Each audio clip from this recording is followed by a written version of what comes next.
Greetings and salutations, everyone. Welcome back to the Inn of Planar Crossroads, and welcome back to our house specials. This is where we showcase different homebrew things that we're doing, and specifically this time we are showcasing our kind of development vlog, secondary kind of vlog thing of our adventure academia that we're doing.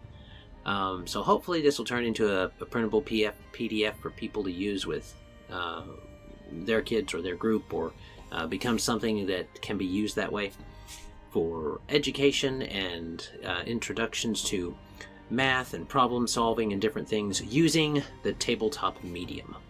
But this particular vlog is not going to go super in depth in that. We are instead going to go and talk about and use this as a second vlog for the development portion of that, specifically the first encounter that I plan to have the kids go through.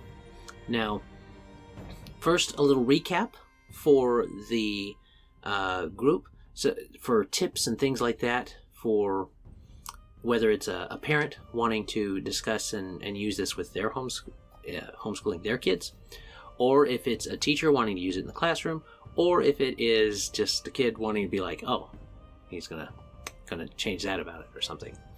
I will say, and I'll try to put timestamps for the different sections of discussion that I do, that this first portion with setting up the setting, it was a little long, and I know it's important for the kids in the sense of they're going to ask you these things if you don't tell them right out eventually, because kids get curious. What I would suggest from this last time, this adventure awaits, the realm of Atar, the Centerland, the Bronze City, stuff like that. It may be a little tough to introduce it gradually, but I would say for the older groups, as the kids get older, it's okay to read this stuff, but I'd say try to get them to read it or something along those lines. It took 30 minutes to get through it. The kids were stopping me in the middle of the reading sometimes, but that's okay. That is good that they were asking things or stuff like that. It does show some interest. I would suggest for anybody running it for younger kids, though, they definitely didn't pay as much of attention as I would like, but I suspect that is kind of on par with the fact that they're in a classroom too, and basically you need to paraphrase some of this stuff. I don't necessarily suggest changing it, because they can take this home and maybe get their mom or dad to read it to them, because some kids aren't even going to be reading it yet. But when they're like, I've got the youngest group that I'm messing around with this in is like kindergartners, so they're just counting and adding and subtracting and stuff like that, so it's going to be simpler for them. But the older that they get, the more they can read. This should be something that they can challenge themselves with. So if you are using this in a actual classroom setup, and not some kind of not just, hey, this is fun, let's do this with your kids, then go ahead and have them kind of read it to you, if you can get them to engage in that way. If not, then, well, I mean, you can do what I did. I just called on them. I said, okay, who's reading? If you guys don't start volunteering, I'm going to start calling on you. So at least one little girl was brave enough to decide that she would read for him. So that's good. Anyway, this will help build vocabulary, and even with the young kids, if you want to paraphrase but then say, yes, look, I do think spurring up some information for them, some curiosity, like with the word caldera. That's when a volcano goes, and that is something that I did explain. That did get some attention when I was discussing that with the kids when they started. So there was that. But as far as everything else, I'm not going to rewrite this, but definitely paraphrase it if you are going to do that with anybody young that's not going to be able to read the basic stuff in it. Though this is a way to start building stuff. It is written well above their grade level, though, so don't let them know that, and don't have them feel bad when they can't read it.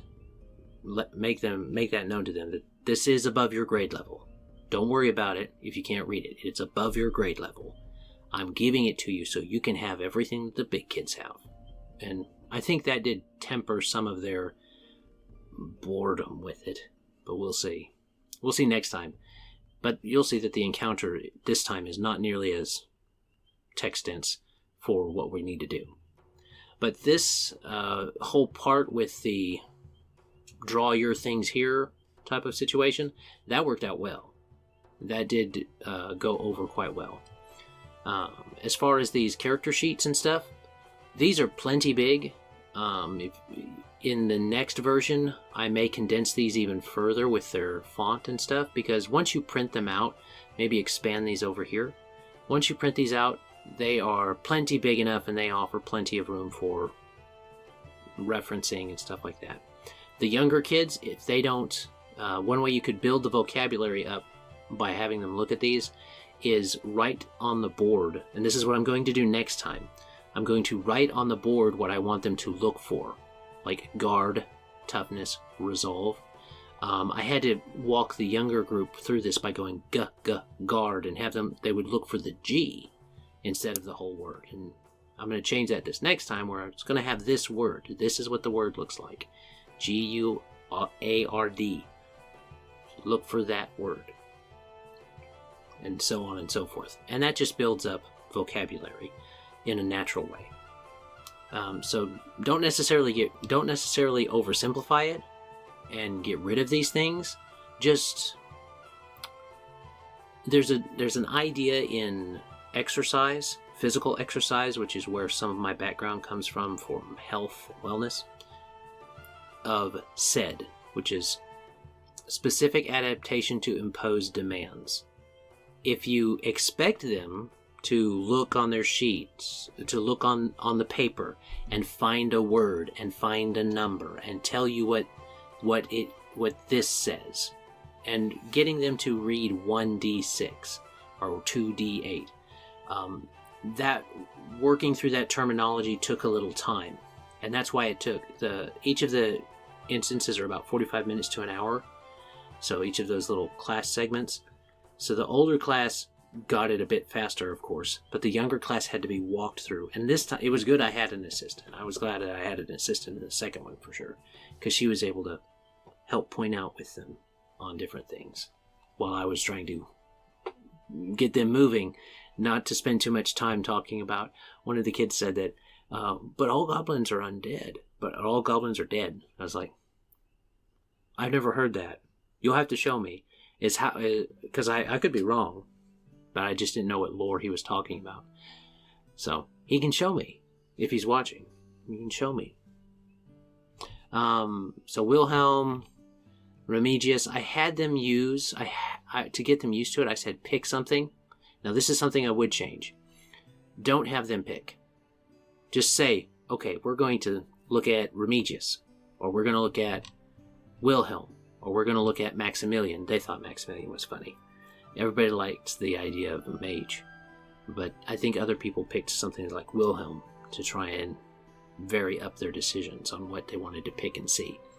But everybody in here is going to get some time in the light, because of some time in the forefront in the show light, because of initiative, which we're going to go over this next time, and finding where that, which is of course right there, and then having them roll for that, and then having them add it up, and then figure those things out, and so on and so forth. And that helps build the greater than and less than value.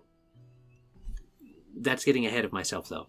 As far as last time, and my critique of myself, next time I do this, at some point, in the fall semester maybe, I'm going to pick for them. Because if I tell them to pick, they're going to spend like 5 minutes trying to decide. And we can't do that in an hour long, when we only have an hour to discuss math and problem solving, because they need time to work the math and the problem solving. So that isn't something that I would say. Guide them through this, even the older ones. Just go ahead and guide them through. Oh, I need to change that too. I'll have to fix that later. But guide them through this.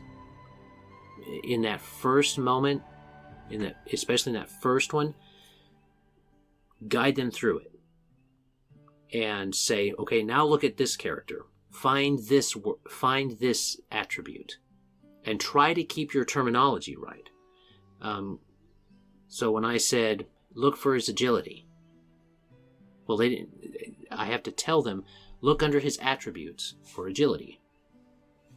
So they did get that pretty quickly as I discussed it with them. But because the younger class can't read yet very well, but they can sound things out, I'll probably have to be even more descriptive with them, which is something I was expecting. So that's not surprising. But they will have an even more guided experience. And these characters seem to be working fine. They understood why the healer and the mage were more complicated, because they were magic users. But now, as final comments on my, I guess, performance last time. Not my best, but this is the first time I've ever run it, too. So, and I'm having to make it up. So, not surprising that it was not my best. But I would say that overall the kids should have a fun time with the game. Because the game will build up their abilities without them having to think about it being a built-up ability.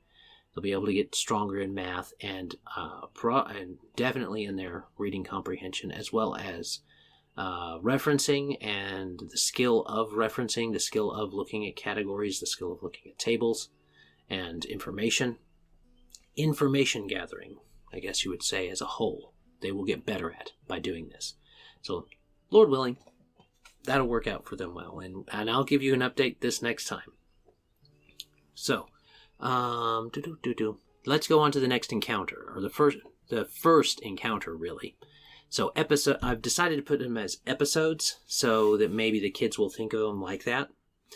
And there will be, like, this section will have a little bit of a story, and then maybe I'm thinking I want to level them up so they can experience a change in the character at least one time in this 8 weeks, so that they can see how a character might change and go up. And how that changes the way they think about the character. For the problem-solving part, that's important. So let's get into let's do the flavor text first. As you might expect, these boxes are here for them to doodle. But flavor text first. So episode 1, the adventure begins. Wilhelm's mission to help free his people from Grum the Dauntless had unsurprisingly brought him to the great city of Bronze. He believed with enough support from the Warren that his uncle, Chief Thornreaper, might finally be able to launch a successful rebellion against the Green Dragon. However, gaining an audience with the Warren had proved harder than expected. After many inquiries, and a warrior's bout against one of the city's prized soldiers, he caught the eye of the Warren's personal man-at-arms. Wilhelm's strength and determination so impressed the dwarf that he said, should the Minotaur prove himself an ally and asset to the Centerland, that he could arrange for a brief meeting with the Warren. Wilhelm, somewhat frustrated with having to wait, but understanding this was likely the quickest way to his goal, agreed. The man-at-arms, Boris, had learned that some of the mountain folks' trade caravans had been harried on the once safe northeastern road. He had wanted to send soldiers to see what the problem was, but much of the Centerland's army had been busy protecting the West Fold from persistent attacks. That should be the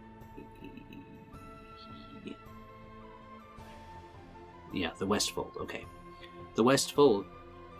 I was confusing myself there for a second. Had been busy protecting the West Fold from persistent attacks by Rexus's kobold minions. This promising young Minotaur seemed capable enough to make the journey. He could not go alone, however. Boris reached out to his one-time enemy, now friend, Remigius, for assistance. Remigius had already heard of Wilhelm and his goals, and was open to helping.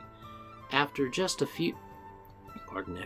day of both Boris and Remigius checking their connections, they had found 2 others to assist with the assignment: Hildagarde, the fledgling cleric, and Maximilian, a court mage's assistant.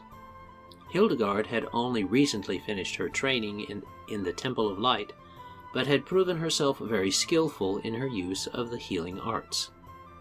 She now had to complete her pilgrimage of service, and this venture would fit nicely into that goal. Maximilian took a bit more convincing. After being changed into a possum by a magical accident in his master's laboratory, he had withdrawn himself from society, trying through research alone to fix his condition. It wasn't until after his master's urging that he agreed. They set out along the northeastern road at dawn the following day, and as Maximilian and Hildagarde looked back at their beloved city of bronze, the light glittered beautifully off its towers. The sky was already blue and promising to remain lovely all through the day. Their fair fortune would not hold out forever, though. So that's kind of the introduction to episode 1. And so this gives them a word picture that they can then illustrate whatever part of it they want up there. And again, the younger kids liked this quite a bit, of having these. There's not going to be quite as much art this next time, I don't think, because we're going to be having an encounter. This will have to be paraphrased. If last time is anything to go off of, this will have to be paraphrased for the youngers. The olders, they can sit through this. That's fine. That's not very long. That's about 5 minutes maybe of them being read a story. That's not much at all. And so now we have to set the scene for the encounter. So, after several days on the road with no problems, the group had started to think that whatever was troubling the traders was already gone. But this erroneous assumption was quickly corrected. While following a part of the road very near a cluster of trees that bordered the mountains, they came around a curve to find the scene of a recent attack. An overturned cart sat in the ditch, its contents strewn nearby. 3 gnomes were laying beside the cart, unmoving. Hildagarde gasped and began to bound forward to help them, but both Wilhelm and Remigius thrust out their hands to stop her. They knew a trap when they saw one. Their instincts were correct. Sensing that the group had seen through their ruse, the three gnomes leapt up, revealing themselves not to be gnomes, but goblins. As the gnome disguise dropped away, the group could see that 2 of them were covered in mossy hair from the top of their head to the bottom of their back that was so thick it reminded Maximilian of the pelts that he read the Norlanders would wear. The top of the 3rd goblin's head was shaped like a mushroom cap, and its usual green skin was covered in purple welts that seemed to be oozing a clear, sticky liquid. There was no time to think before the battle began. There was little time to think before the battle began. Roll initiative. So that's what they're going to fight. They're going to fight some goblins. And since this is coming out when they do it, or right after, the plan, and you kids can, or have your parents, comment below on whether it goes this way. The plan is to have them face these 3 goblins, and the idea with goblins in this setting, and this is how I'm planning to do it right now, so feedback is welcome. The plan with goblins in this setting is to have the green dragon basically making the goblins, like goblinoid type creatures So I'm thinking goblins, hobgoblins, trolls, orcs, things like that, even though trolls kind of fall under giants. If you go to traditional like Pathfinder 2e or Dungeons and Dragons, we're going to have them in this setting be very much related to each other, those earthy things, those plant-like things. So this green dragon uses those to make his various goblins and servants and minions. So, and you can see that in their representation. So the moss goblins will be easier to beat.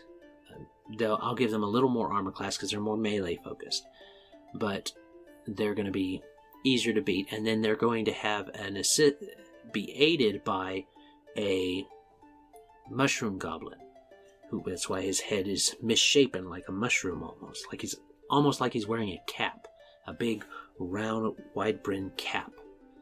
So that's the idea for them, and to keep things as G-rated, well, it's going to be PG, as PG-rated as possible. There's not going to be any killing of the goblins. What happens when a goblin is destroyed or is, well, it would be rendered unconscious, but because it's a summoned creature, it's a created creature, it just disappears. What happens is, say that Wilhelm makes that final slice across the mushroom goblin, we'll say. That mushroom goblin, the magic that holds them together will whoosh, with that slice, kind of blow away like a vapor of green smoke and glitter and pollen and stuff, and it just, and the body of the goblin dissolves into that and floats away, but the mushroom that he was made out of, the magic of that goblin, floats away, but the mushroom he was made out of falls to the ground. So when the green dragon would use that magic mushroom, to make that magic servant, there you go. That mushroom goblin was made that way. And it'll allow for some fun things to be done. Like if he makes other types of creatures, he can basically take any of the plants that he finds, and he can do that. So that should be fun, and that will go back in the lore to why Wilhelm's uncle has a title, not necessarily a surname, but a title of Thorn Reaper, because he reaps a lot of those thorn creatures. Not necessarily just goblin-esque, but stronger than that too. But anyway, that's the flavor text. The idea behind this one is to have this for their little art piece, but this to help them keep track of, if they can't picture it in their mind really well, they can write out the battle board right there. I'm going to try and keep it fairly simple so that theater of the mind works. If people start to get confused, because I don't know yet if that's going to happen, I'll let y'all know next time. But if people start to get confused, what may end up happening here is this may be where some art for the encounter goes. Some basic setting the scene art. So that may be a thing in the future. We'll have to see. But that's what these vlogs are for. Kind of letting you guys figure out and see the process of making these things. So hopefully that's been useful. I don't want to keep everybody too long. It's already like 25 minutes on the recording, and I'll probably cut a little bit that down. I don't know. But anyway, I appreciate everyone's attention. If you like to support this type of thing, then you can do that through Patreon or Subscribestar. You can contact the Inn of Planar Crossroads via the IOPC, the word the, IOPC at protonmail.com. That's the email that we use here at the IOPC. I think that's everything. So, as always, have a great day. God bless, and enjoy. Bye.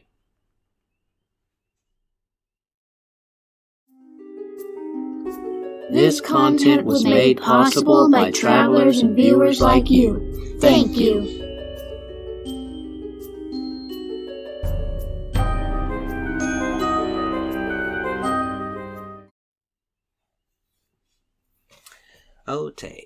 we'll see if the kids totally go against this whole idea or not. Should work out. Addie's pretty good about starting. He's trying to guide the other kids, I think, in his mind somehow. Trying to guide them through it. But we'll see. We'll see. Let me see.